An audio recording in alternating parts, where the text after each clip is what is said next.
building is called Tramways on Trafalgar. The Trafalgar is the name of the park, so that's the locality or precinct we're giving it. And Tramways is because this black building you're seeing in the background used to be the tramway depot where they repaired the trams. There is more of a trend in Cape Town to redefine buildings and refurbish them and reuse them and add and alter them, because the building stock is expensive to start with, more so than Johannesburg. So you start with an expensive building, to demolish it and then go back to the zero is very, very hard. It doesn't make financial sense often. And also from a heritage point of view, we're not allowed to. If a building's older than 60 years, you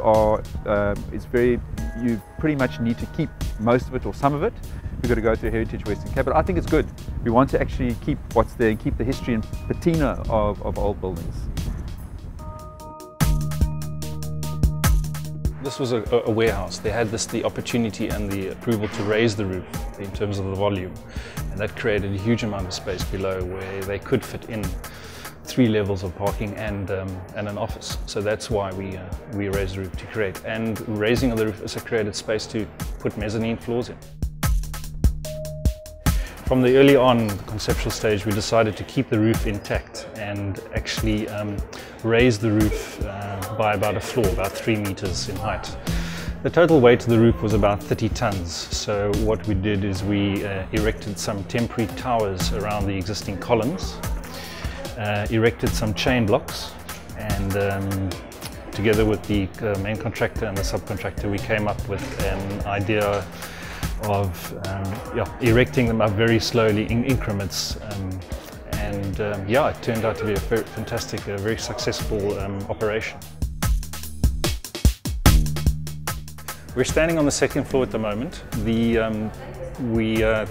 towers that were erected to launch to lift up the girders was positioned in one of these positions over here.